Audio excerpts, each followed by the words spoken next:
Hello there, my name is Dr. Saleem Javed. I am Associate Professor at the Department of Journalism and Mass Communication at Linga's Lalita Devi Institute of Management and Sciences affiliated with Guru Govind Singh Indraprastha University. We have been talking about the beginning of cinema under the title of Understanding Cinema. Today we are going to talk about a very interesting person called D.W. Griffith. His full name is David Waugh Griffith. Now, when you talk about the beginning of cinema that we have been talking about for a long time now, there are few names that you must be, very much familiar with. Like if you remember, I have talked about Edwin S. Potter, George Millier. I have also talked about Griffith that I am going to talk at length in today's video and coming videos, and Edison, Lumiere brothers. So they are some of the names in the beginning of cinema whose contribution is of a level that without them thinking about the beginning of cinema is almost impossible. Now, what is so unique about D.W. Griffith or David Waugh Griffith? I'll be calling him D.W. Griffith. His full name is David Waugh Griffith. Now, one of the very interesting thing about D.W. Griffith is that he is unparalleled in the annals of Western art. Now, when you claim something like this, that he is unparalleled in the annals of Western arts, particularly in cinema, in just 6 years from directing his debut One Reeler in 1900 to The Birth of a Nation, which was released in 1914, D.W. Griffith defined the narrative language of cinema and transformed a hitardo, trivial medium of entertainment into a fully developed art form. Now, it was the first slide that I have just read, and in the first slide itself, it is such a claim that he is unparalleled in the annals of Western arts, particularly in cinema. Now, this is something very rare to say about someone, and then if you are a student of films, and if you have not seen The Birth of a Nation, which was released in 1914, or if you have not seen Intolerance, both the films for which D.W. Griffith is famous, and I was long back around 1999 or around 2000, BBC made a very interesting documentary in which the daughter of D.W. Griffith was interviewed when she herself became quite old. Then the way she spoke about her father, D.W. Griffith, that the industry betrayed him, and he for the first time made people, and especially she was talking in terms of Hollywood audience, that he was punished to make audience realize that they must see longer films. Look at The Birth of a Nation. When I'll be talking about it at length, then we'll discuss what makes Birth of a Nation highly controversial film, by the way, let me tell you. Birth of a Nation is highly controversial film, and one very interesting fact about The Birth of a Nation is when this film was released, riots broke. This is something very, very interesting today. When a film releases, people talk about it, but when this film, The Birth of a Nation, was released, riots started. So, imagine what sort of a film, what sort of an discriminatory approach this film must have taken. But still, even after being so controversial, and it is, I am not talking about any film from 2000, 2010, 15 or 20, I am talking about 1914. It was so controversial that people for the first time started talking about films in academic domain. There were so many articles about this film. Intellectuals were fighting over this film. So, we will discuss about this film at length, but very interestingly, D.W. Griffith is a person. He is a intellectual person. He is a filmmaker. He is one of the very well known directors in the world, in the domain of early cinema, that no film study is complete without studying David Walk Griffith, or popularly known as D.W. Griffith. So, he has made two films that I said, that one is The Birth of a Nation 1914, and then Intolerance 1915, somewhere it is 1916, but yes, 14, 15, 16, these are the 3 years. And now he is called the father of film techniques and the guy who invented Hollywood, the cinema's first author, or the Shakespeare of the screen. Now, why would I just gave you a reference about The Birth of a Nation, Intolerance, about 4 parts, long, very, very long film. And if you remember, when we talked about the Italian spectacle and the influence of Italian spectacle on Hollywood, and why film suddenly started became long. But whether he was influenced by Italian spectacles or not, that is a different part. Yes, the length of The Birth of a Nation matters. The length of the Intolerance, another film directed by D.W. Griffith, 2 very famous films, matters. But in this particular lecture, we will talk about that even if he had not made, even if, which he has, even if he had not made The Birth of a Nation or Intolerance, even after that, D.W. Griffith must have been in the books of history in terms of the beginning of cinema. He was so, look, one very interesting thing about D.W. Griffith, there are people who love him, there are people who abhor him. You love him or hate him, that is a different ball game altogether. But people, those who aspire to be great, and I am saying that these are 2 wonderful films that he has made, The Birth of a Nation and Intolerance. Now, only these 2 films were, only these 2 films contributed, in making him great, or were the signs of his greatness, pre-existing before making these 2 films? That is a very important question here. Sometimes it happens that directors are known, or the early film producers or actors are known for a film or 2. But D.W. Griffith, actually, when you study D.W. Griffith at length and at width and depth, then you realize that he is not only known, though broadly he is known only for these 2 films, but when you read about D.W. Griffith at length, then you realize that D.W. Griffith is not only known for these 2 films, he has been excelling, or he has been surprising, or he has been experimenting way before The Birth of a Nation and Intolerance. But yes, it would not be wrong to say that whatever experiments he did during his journey, they all culminated into The Birth of a Nation and Intolerance. Yes, that is right to say. But if you say that D.W. Griffith is only known for The Birth of a Nation or Intolerance, then that will be a bit of injustice to D.W. Griffith. Otherwise, how would, nobody is called the father of film technique, or the guy who invented Hollywood, or the cinema's first author, or the Shakespeare of the screen, only for 2 films. There must have been a streak of excellence, brilliance, innovation, to do something which nobody has thought of, to do something which nobody has done before. Only after these experimentation, only after these daring, somebody is bestowed upon titles like the father of film. Look, he is a director and you are calling him father of techniques. How interesting it is. He is not a cameraman, he is not a sound recordist. Obviously, sound was not there at that point of time, but camera was. But look, you are calling him the father of film technique. You are calling him a guy who invented Hollywood.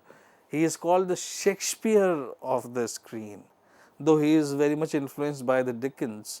We will be talking about that. Now, Griffith's prominence, as you can see on your screen, Griffith's prominence as an artist has been persistently contested among film academics.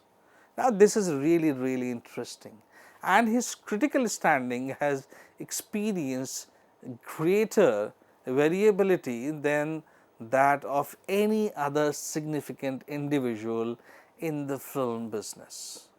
Griffith was fundamentally a paradoxical figure.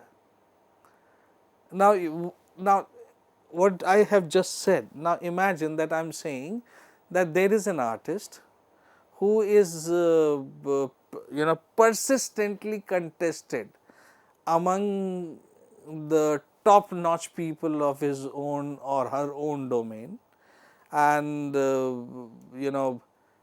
there is no other individual who has been who has experienced greater variability than him or her, and technically the guy we are talking about or the person we are talking about, I mean this rule can apply in normal life also, technically the person we are talking about is a paradoxical figure.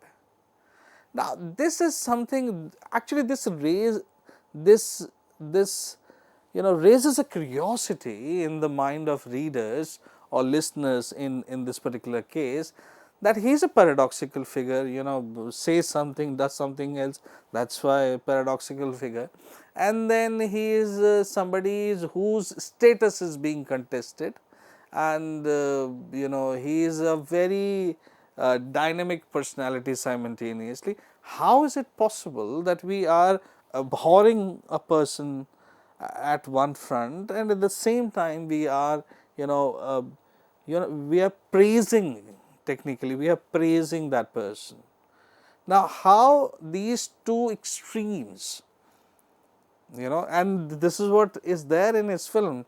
He is a brilliant individual, brilliant director, for the first time somebody who is looking at films from a very intellectual point of view at one end, and at simultaneously on the other front he is absolutely racist, absolutely racist.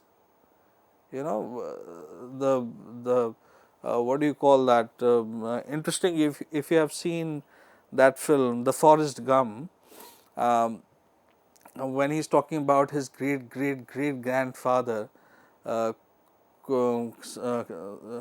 some clan he is talking about.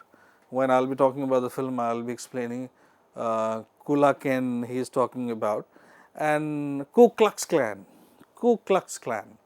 Now, that footage of Ku Klux Klan is basically, when you watch it closely, then you realize that it is basically from the references from the Birth of a Nation.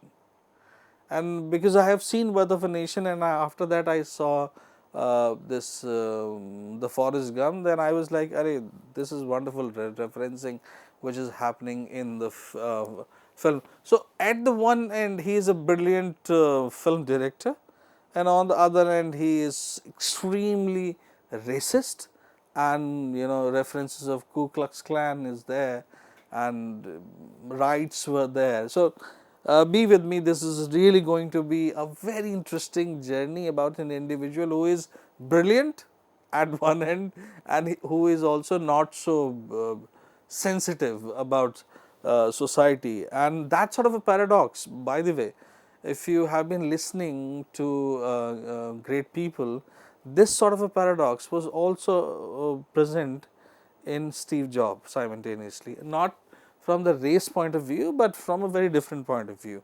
So, it is said that a lot of great people have been having this paradoxical trait in their character. Now, so this is very interesting to know about D.W. Griffith. Now, he was undeniably, as you can see on screen, that he was undeniably the pioneering genius of narrative cinema. Now, understand narrative cinema, it means stories are getting bigger, and its first visionary artist, but he has also embodied a provincial southern romanticism aspiring to high literary culture, coupled with a tendency towards sentimentality and melodrama that would have caused Dickens embarrassment. Now, here the reference of Dickens is there, and there has been a very interesting or some similarities between D.W. Griffith and Dickens. Now, here when I said that he is a pioneering genius of narrative cinema and its first visionary artist. Now, Dickens, as you know, comes from English literature. He is part of English lexicon there. Dickens is there, and we are talking about films. So, one very interesting thing that I have been saying in my classes for a long time now, that if you really want to be in a creative business, the first thing, whether you are very well versed with technicalities or not, yes, that is part of learning process, that some people become very comfortable with the technical process, some people do not become comfortable with technical process. But one very prerequisite kind of a thing is that you really need to read a lot. Now, when I was reading about D.W. Griffith, I came across a fact that he was a very good reader. And this is one of the qualities, one of the main qualities of highly successful people, that they read a lot. So, when you talk about D.W. Griffith, and there are instances that same situation that happened with Dickens also happened with D.W. Griffith also. Now, he has got a very southern romanticism of his country, provincial southern romanticism, and who is basically slightly, they take pride in high literary culture, which is which leads to a tendency of sentimentality and melodrama, and that sort of a thing you find in Dickens novels also. So, when you watch films like The Birth of a Nation, that element of supremacy, so when you have a southern romanticism and then you have a high literary culture, so these two things coupled with a tendency towards sentimentality and melodrama, one very I'll be using clips of the Birth of a Nation and during my coming lectures, then you will be mesmerized to see that a film which was made in 1914, when you see that of if you compare that particular shot that I have in my mind right now with the assembly of Afghanistan, then you realize, oh God, it is so similar. And they were making in 1914, and assembly in Afghanistan happened quite late. So then you realize that cinema is technically a visionary medium. Otherwise, how would not predict? I mean, he shot his own film, but when you imagine a assembly, when you imagine a lower house or upper house of a country, then you have a certain sort of an image in your mind. So, what sort of an image D.W. Griffith created in his film, and what sort of an image actually was created in Afghanistan assembly? I mean, that comparison will be very, very interesting, and it will blow your mind. I'm very, very sure.